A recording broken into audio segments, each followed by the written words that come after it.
Yo, what up? My name is Don, and today we're going to be checking out the 19th and final track off Eminem's new album, The Death of Slim Shady, Coup de Grace. This one is called Somebody Save Me, featuring Jelly Roll. Now, this time I do know who Jelly Roll is, but I do not listen to his music, so I'm excited to see how the collaboration turned out. And I know I said it was the final track, but there's actually three more tracks available on the digital edition of this album. The first of those being a Steve Berman skit that people were originally disappointed wasn't on the original edition of the digital edition album. On top of that, there's two more songs. The first of those being a song called Kyrie and Luca featuring 2 Chainz, and the second being a song called Like My Shit featuring an artist named 15 After. But for now, we're just going to be focusing on the final song off the main release of the album. So without further ado, let's hop right in and check out Somebody Save Me by Eminem featuring Jelly Roll. Daddy? Here. Get buying here when she gets. Come eat. I'm so tired. Just come eat. May not be in there a minute, I promise. Stop. Okay, wake up. Shut the door. Somebody save me from myself. I've been so long living in hell. Bro, we're not going to cry again, are we? Another pill as I start to spiral. Message to my daughters, I don't even deserve the father title. Haley, I'm so sorry, I know I wasn't there for your first guitar recital. Didn't walk you down the aisle. Missed the birth of your first child. Your first podcast, looking down. Sweetie, I'm so proud of how you turned out. Sorry that I chose drugs and put them above you.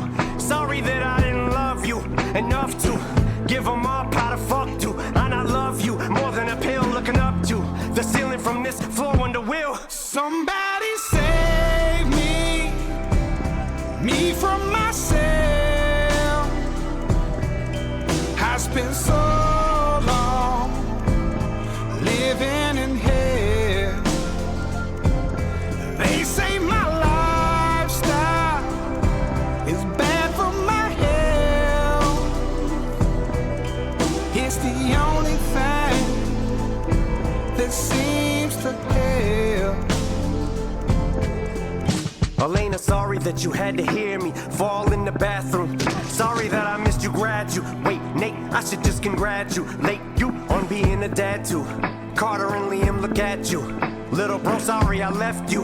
Sorry that I'll never get to hold or hug my little nephews. Stevie, I'm sorry I missed you. Grow up and I didn't get to be the dad I wanted to be to you. Things I wanted to see you do. This is my song from me to you. Sorry I gave up, but I'm just so defeated. God, what the fuck you want me to do? Somebody save me from myself. I spent so long living in hell. They say my life. Yeah, it's a little sad. Is bad for my health. It's the only thing that seems to help. I've been staring at the video of Haley almost daily, of her playing the guitar in hopes maybe that'd give me the power to fight. But the addict in me's a coward. He told me that I can't do it. Had a second chance, blew it. It's like I'm stuck inside an alternate reality, but I know I'll turn it around and be able to walk her and Laney one day to the altar as proud as can be. Right now I'm just weak as I fall further down in this deep hole and farther in the ground that I sink. As they lower me in my coffin, I feel the tears all falling down on my cheek. I'm a lost cause. Baby, don't waste your time on me. I'm so damaged beyond repair. Life is shattered, my hopes and my What the hell, Em? I'm a lost cause. Baby, don't waste your time on me. I'm so damaged beyond repair. Life is shattered, my hopes and my dreams.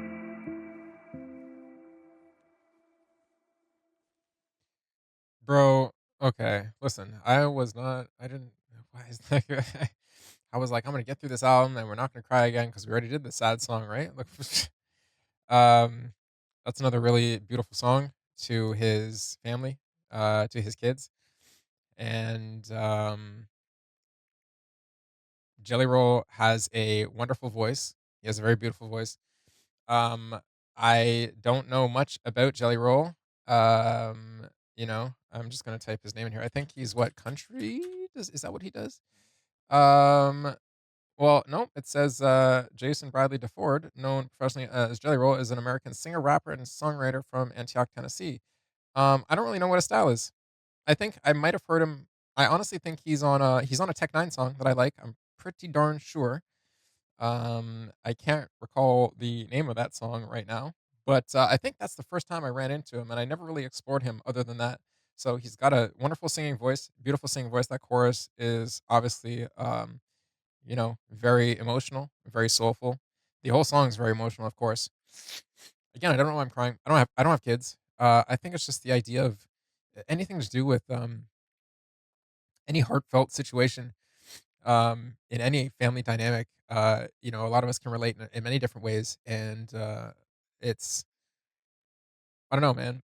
I just call me a big baby or something, I guess. Let's get into these lyrics, eh? Here's the beginning. The beginning is this is Eminem and his daughter Elena. At the beginning. Here we go. Daddy? Daddy. Get butt in here when she gets. Come eat. I mean, I'm so tired. Just come eat. Lane, I'll be in there in a minute, I promise.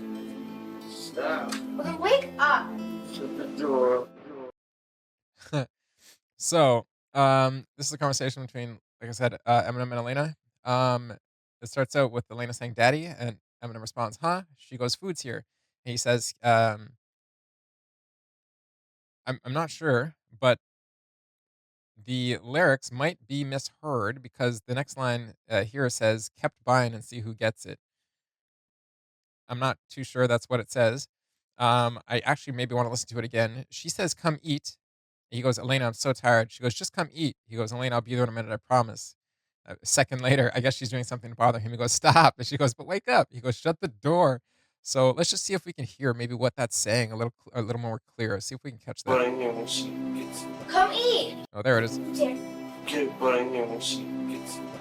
It's really hard to decipher that line, but I don't think it says kept buying and see who gets it.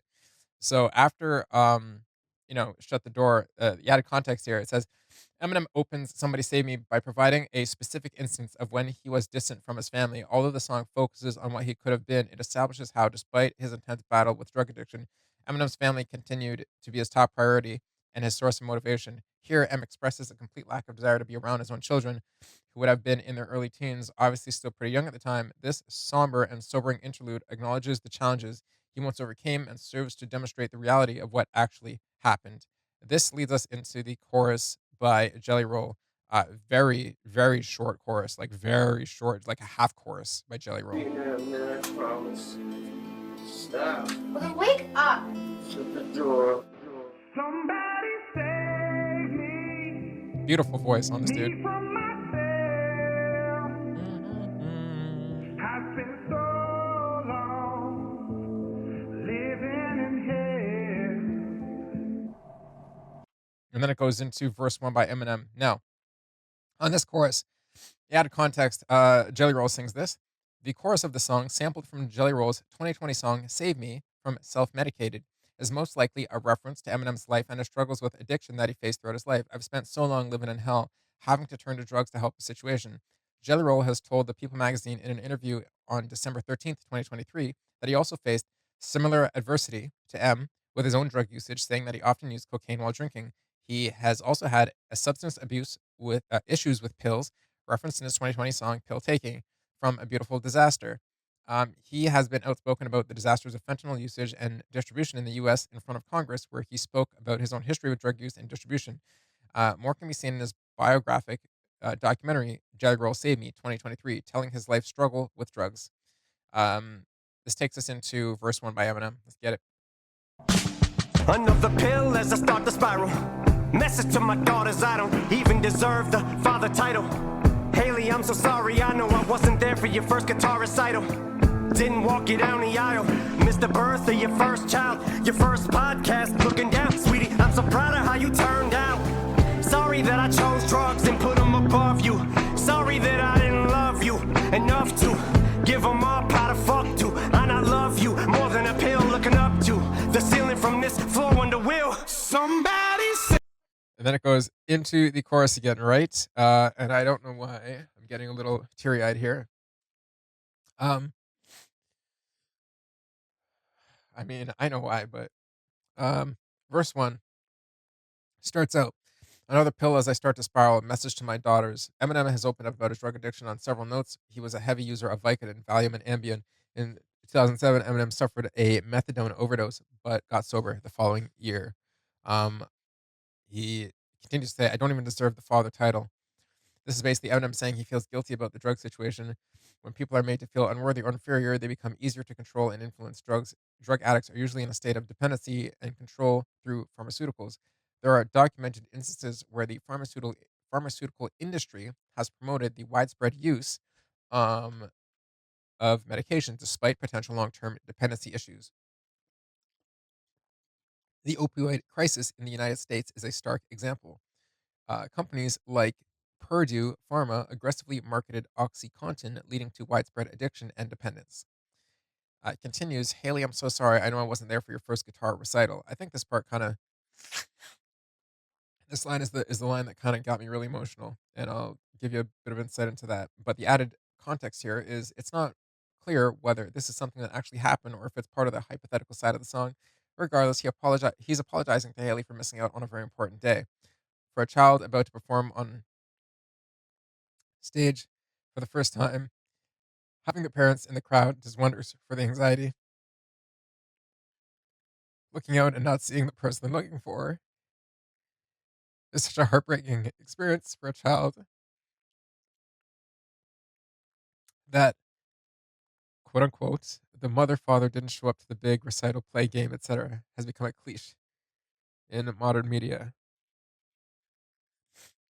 Um, on the parent side, recitals are a similarly important moments. Any parent would be filled with emotion watching their child accomplish something they worked hard for. As a musician himself, Haley learning an instrument and playing it on stage would have made him enormously proud. Missing out on this, coupled with him knowing how much it hurt her not to see him in the crowd, would be heartbreaking for him, just as it would for her. Um, yeah. So, um, when I was younger, um, I first my first instrument was violin, and there was a very important day where I play guitar now, right? But there was a very important day when I was a kid where there was kind of a show. And that was the big culmination of everything, and um, my parent dropped me off and left to do what I don't know. But they came back, and at the end of the show, it hurt me not to only not see them in the crowd, which completely broke my morale as to even focus on anything that I was supposed to do. So I'm pretty sure I just faked a lot of the motions that I was supposed to do. I think I faked a lot of it, and I was just torn. I was just broken afterwards, and like as kids were coming, as kids were getting picked up afterwards, I remember sitting out on a rock in the dark and being alone, and somebody asking, is everything okay? And I just remember telling them like, yeah, no worries, my mom's coming to pick me up, and it was, it was almost like everybody was gone by the time she got there, and that just kind of that's been something that's not a good memory, basically. So I don't like that line at all. That one definitely hits home for me. It continues. It didn't walk you down the aisle. This line may not be entirely true, as Eminem was in fact there for Haley's wedding, shown in one of the photos posted on the May 20, 2024 article by TMZ. The two shared a dance together. Haley Jade and Eminem at Haley Jade and Evan McClintock's wedding. Here, M alludes to the notion that this track is not literal, but rather comes from an alternate perspective. M contemplates on what would have happened if he continued to use drugs instead of seeking treatment. Missed the birth of your first child. Your first podcast, looking down, sweetie. I'm so proud of how you turned out. While the previous line strongly suggested that this track is not based completely on reality, this line confirms it, as we know that Haley doesn't have any children as of the song's release in July 2024. Throughout the track, Eminem continues to weave real experiences that actually happened with hypothetical ones that could have happened if he hadn't gotten clean, showing us how hard his addiction was on his family, as well as how much harder it had the potential to be. Um, the Your first podcast, Looking Down, Sweetie. Eminem's only biological daughter, Haley Jade, created a podcast in 2022 called Just a Little Shady as a reference to her father's infamous alter ego, Slim Shady. Since its release, the podcast had multiple guest appearances like Eminem's two adopted children, Elena and Stevie, and his half brother, Nate. Um, I'm so proud of how you turned out. In the song My Mom from his 2009 album Relapse, Eminem describes how his susceptibility to addiction and his eventual addiction are directly related to his mother's drug abuse. M is obviously very proud that his daughter will be the first in his family to be clean and hopefully never have to suffer with the horrors of addiction, given that both he and his mother have fallen victim to the traps of drug abuse. Um, Sorry that I chose drugs and put 'em above you. Sorry that I didn't love you enough to give 'em up. How the fuck do I not love you more than a pill? Although not so simple in reality, the idea that a person struggling with addiction is choosing drugs over their loved ones is a nearly universal experience for addicts. Sooner or later, the substance begins to take over, and there's no end to the list of ways it can impact both the addict and the people around them. Some become distant and apathetic towards people they once treated with warmth and attention. Some overwhelm those around them with their self destruction. Some completely lose themselves and cause real harm through actions like stealing and fighting. Based on the intro to this track, it sounds like in Marshall's case, his addiction led him to isolate heavily, spending all day in bed. Previous descriptions of this, where did we just go there? Sorry about that. Previous descriptions of this point in his life from other songs and interviews support this. No matter what form a person's addiction takes, it's likely to cause immense guilt once it starts to affect people that the addict cares for. Given how important his children and his role as a father are to him, it's no surprise that he would beat himself up over his neglect of his girls. And the last line, looking up to the ceiling from this floor, wonder will, which leads us into the chorus by Jelly Roll, which is like wonder will somebody save me? Um, but for this last line, getting so high that he collapses is a common occurrence in his songs about his addiction. He has described in interviews that at the height of his addiction, he would lay in his bed staring at the ceiling for hours, whether by choice or inability to get up on his own. It seems he also spent a lot of time contemplating life while lying on the floor. Given the theme of the song, however, it's most likely that this is a specific reference to his 2007 overdose when Elena discovered him on his bathroom floor. This is precisely where the next verse picks up, continuing to describe how things may have played out if he hadn't survived that overdose. The will. Somebody save me from myself. I spent so long living in hell. They say my lifestyle is bad for my health. It's the only thing that seems to help. Which takes us into verse 2. Verse 2, here M starts out addressing Elena. Let's get it. Elena, sorry that you had to hear me fall in the bathroom. Sorry that I missed you graduate. Nate, I should just congratulate you on being a dad too. Carter and Liam, look at you. Little bro, sorry I left you. Sorry that I'll never get to hold or hug my little nephews. Stevie, I'm sorry I missed you. Grow up and I didn't get to be the dad I wanted to be to you. Things I wanted to see you do. This is my song from me to you. Sorry I gave up, but I'm just so defeated. God, what the fuck you want me to do? And it goes back into the chorus. This verse starts out, Elena, sorry that you had to hear me fall in the bathroom. In December of 2007, Eminem collapsed in the bathroom of his home from an overdose of methadone, an opioid that is typically described for maintenance treatment or tapering off of detoxing from other forms of opioids, although Eminem likely took them for recreational use. Here, he explains that it was his daughter, Elena, who was 14 at the time, who found him on the floor unconscious. That has caused Eminem a great deal of guilt and regret, to which he has made references in other songs, such as Going Through Changes from his 2010 album Rap Recovery. He raps, quote, Almost in a coma. Yeah, homie. Come on. Don't look now. Daddy, don't you die me. Daddy, better hold your ground. Fuck. Don't know. Don't I know the sound of that voice? Yeah, baby, hold me down. Also, in the 2009 track Deja Vu from Relapse, he raps, quote, great places to hide 'em, ain't it? So you can lie to Haley. I'm going to Betty by Whitney, baby. Good night, Elena. Go in the room and shut the bedroom door and wake up in an ambulance. They said they found me on the bathroom floor. Damn. It continues. Sorry that I missed your graduate, Nate. And now he's addressing his half brother, I believe it was. I should just congratulate you on being a dad to Carter and Liam. Look at you, little bro. So sorry I left you. Eminem's younger half brother, Nathan Kane Samara, Nate, has children, making them Eminem's nephews. Carter and Liam's information about Eminem's nephews are not widely available, as Eminem and his family tend to keep their personal lives private. If there are any updates or specific details released publicly, they are not broadly disseminated. And there's a proposed suggestion. Graduate sounds like like the word to graduate, like from school or something, which obviously.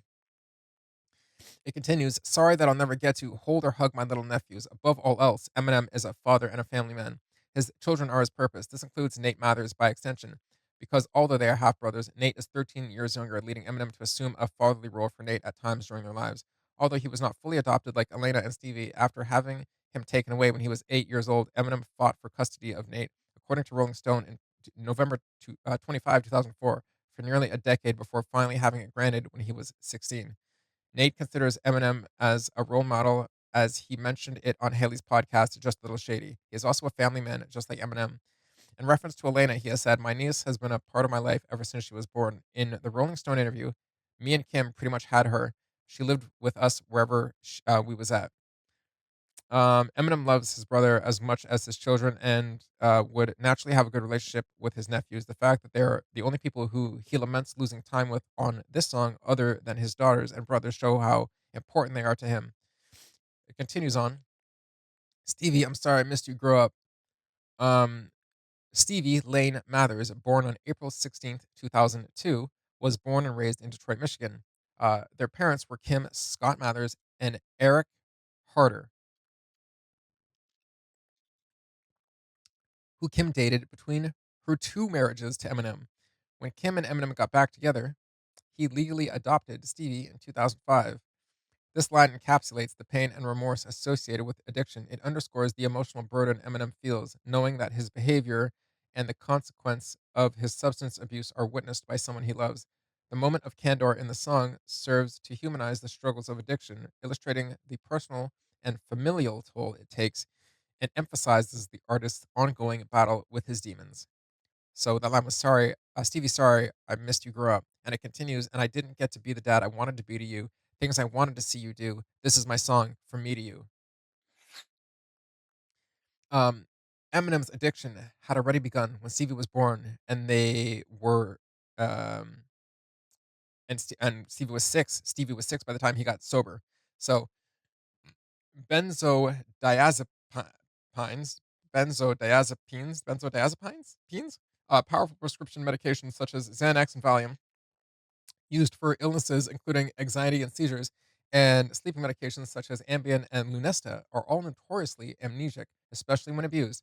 These substances accounted for a large portion of Eminem's addiction, and he has described not being able to recall much of his life during those years, meaning he has lost a lot of memories of Stevie's childhood. Missing out on such important years would be heartbreaking for any parent, and it's clearly a big regret for him. And it continues on, sorry I gave up, but I'm just so defeated. God, what the fuck do you want me to do? To people who haven't experienced addiction themselves and are less educated on the subject, the solution can be simple. Many don't understand why a person would turn to drugs or alcohol in the first place, and to them, it's just as easy as just stopping, or it seems as easy as just stopping.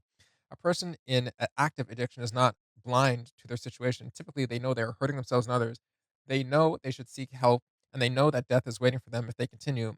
This only goes to prove how much pain a person must be in to engage in something so socially, financially, and physically damaging.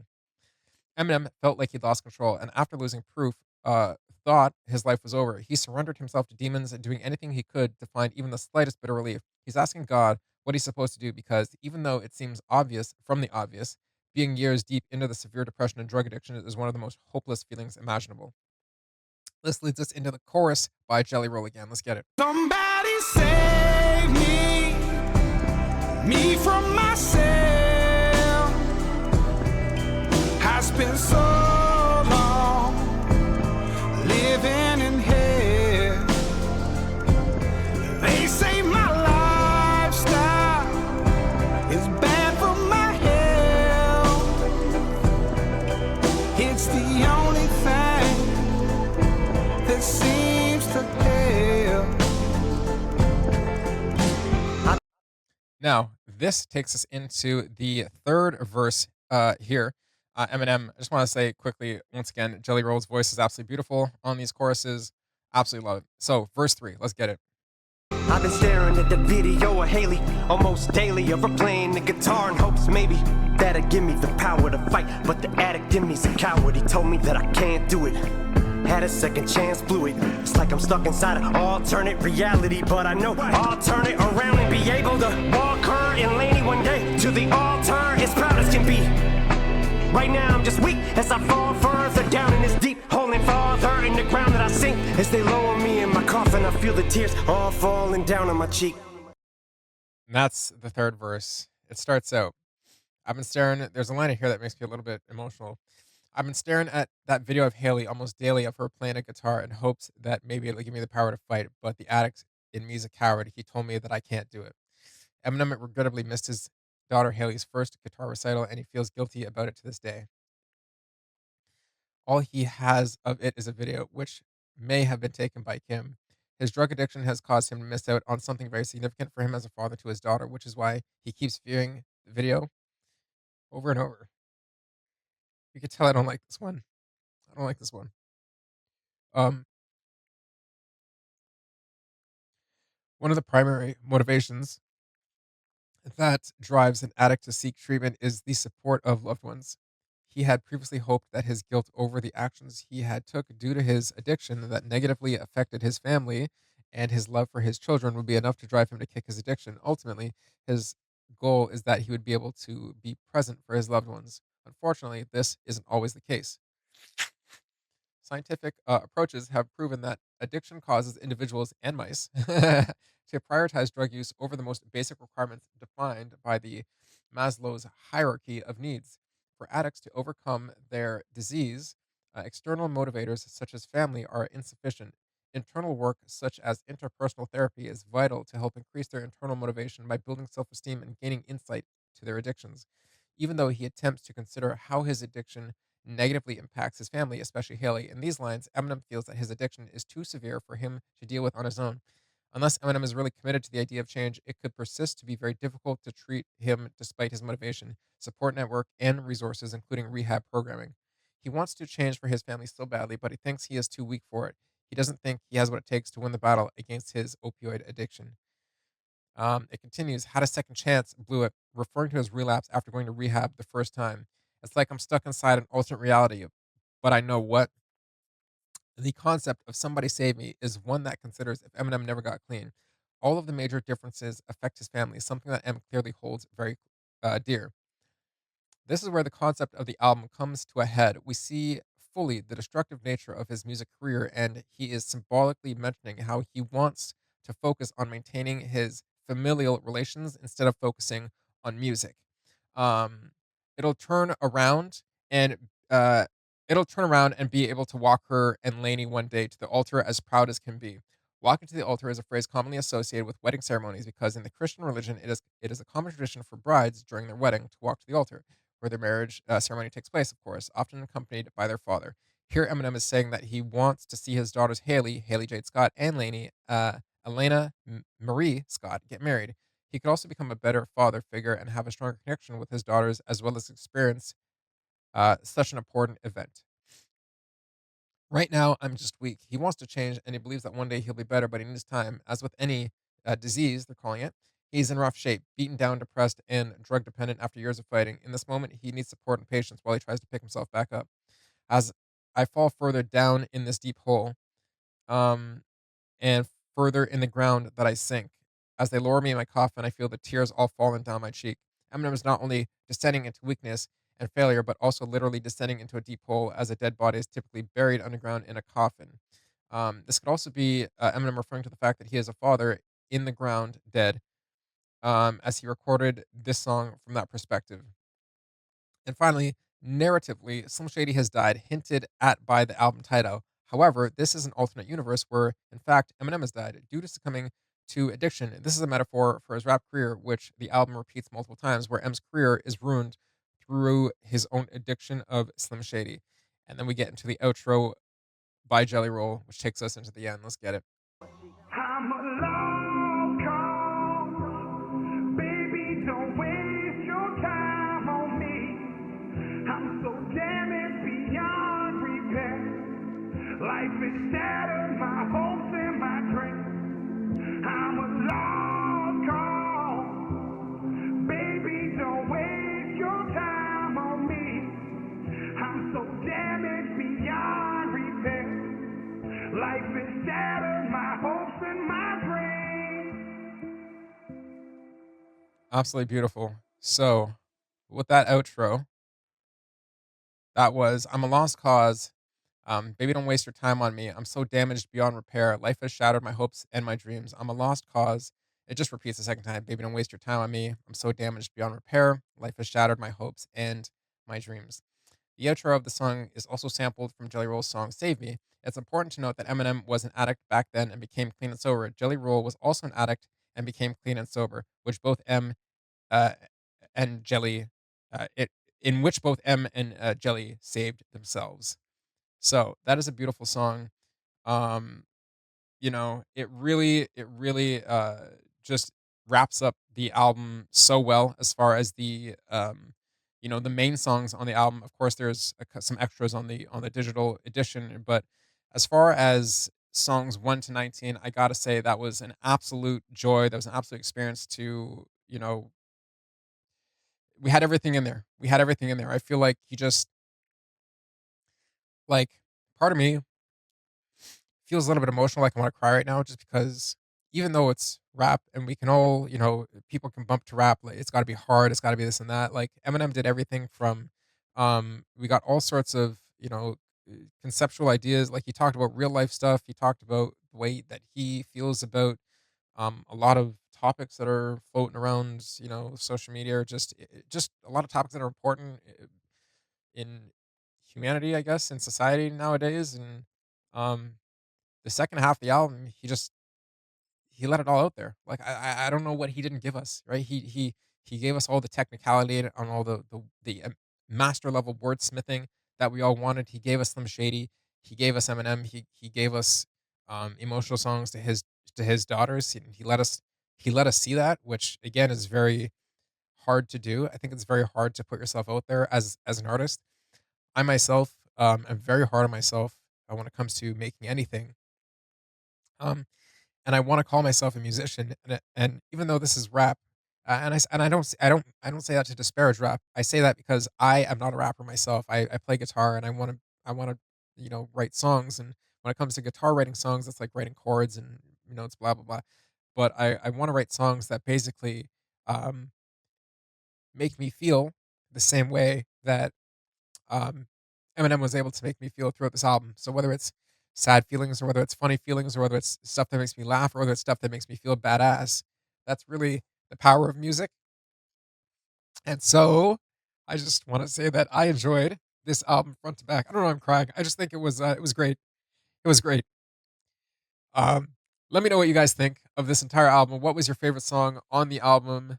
My brain's just like racing at a million miles per minute, and I feel like I have like so many ADD symptoms that I'm just focusing on some of the lines from this song, "Somebody Save Me," that are a little bit sad. So, anyways, this was a joy. It really was. Would love to know what you guys think. Please drop your thoughts in the comments down below. Let me know what your favorite part of the album was and what was your experience overall. And as always, please, if you want more content like this, more reactions like this, please like, share, and subscribe. And I will see you in the next one.